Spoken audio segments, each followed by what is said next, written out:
No one remembers the first time they heard the name Etruscans. It simply appears quietly, like a whisper between the familiar words. Greece, Rome, but never quite explained. Yet imagine this, more than 2,700 years ago, before the first Roman senators debated in the Forum, before Julius Caesar dreamed of empire, before Latin shaped the Western world, a different civilization ruled central Italy. A wealthy, artistic, enigmatic people whose origins are still debated. A people the Romans admired, feared, copied, and then erased. And that lost civilization left behind one final riddle. How can a society so advanced, so powerful, so influential, disappear almost without a trace? To answer that, we must go back to the beginning to a land the Greeks called Tyrrhenia, and the Romans later named Etruria. Most civilizations introduce themselves loudly through monuments, kings, or conquests. The Etruscans, however, step onto history's stage like ghosts. They left behind shimmering gold jewelry, perfectly engineered arches, beautifully painted tombs, and yet almost no written explanation of who they were. Only fragments of their language survive. A few inscriptions, a handful of phrases, and a sense of growing frustration for every archaeologist who has tried to understand them. So who were they? Foreigners from the East? Survivors of the Sea Peoples? A native Italian culture that rose on its own? The debate has lasted for centuries, and even today, DNA studies offer mixed answers. Some point to Anatolia. Others say they were indigenous. The truth is still hiding somewhere beneath the Italian soil. But we do know one thing. When Rome was just the struggling cluster of huts on the Tiber River, the Etruscans were living in luxurious hilltop cities, rich with trade, art, and spiritual rituals. Their cities like Tarquinia, Cerveteri, Veii were thriving centers long before Rome mattered to anyone. And here's another twist. The Romans didn't build many of their signature achievements from scratch. They inherited them. The Romans didn't invent the arch, the Etruscans did. Rome didn't develop gladiator games on its own, they adapted them from Etruscan funeral traditions. Even Rome's religious symbols, its gods, its engineering, its ceremonial robes, all bore the imprint of Etruscan culture. In a way, Rome was not the child of Greece, as many like to say.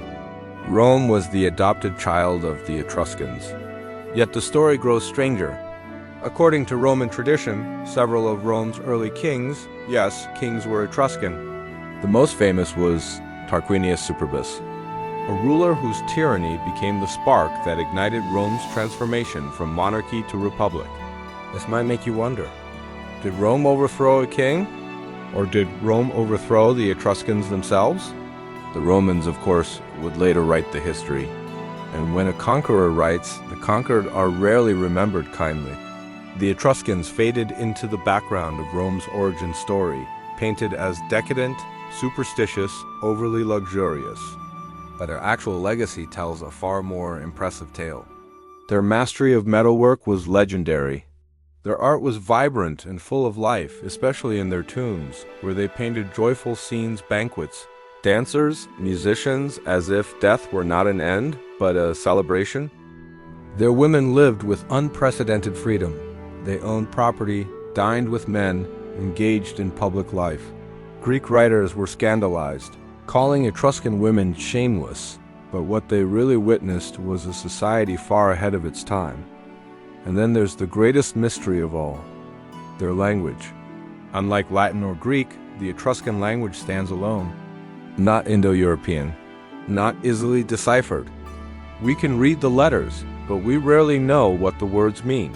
Imagine having a library of books, beautifully written, but you can only guess the story inside. That is the frustration and the allure of the Etruscans.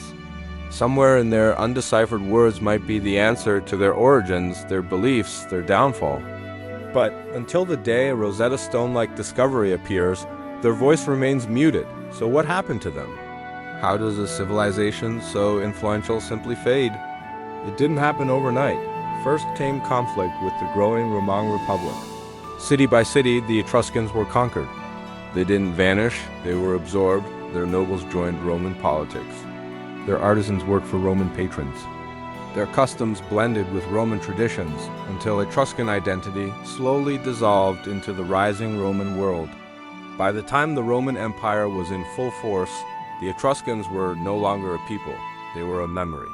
A strange thought, isn't it? The civilization that helped build Rome was ultimately consumed by it.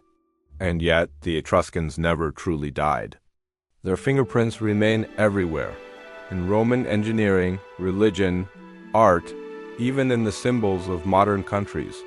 Every time you see an arch, every time you hear stories of Roman augurs reading the sky, every time you imagine gladiators fighting in the arena, you are seeing echoes of an ancient culture hiding in plain sight. The Etruscans were forgotten because Rome grew too bright, and their light was swallowed by the glare.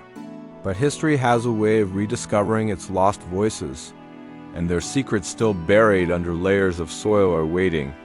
So here's a question for you. Do you think we will ever fully unlock the Etruscan language? And if we do, what hidden stories do you believe we'll uncover? Let me know your thoughts in the comments. And if you enjoy exploring forgotten histories and ancient mysteries, don't forget to like, subscribe, and join the journey.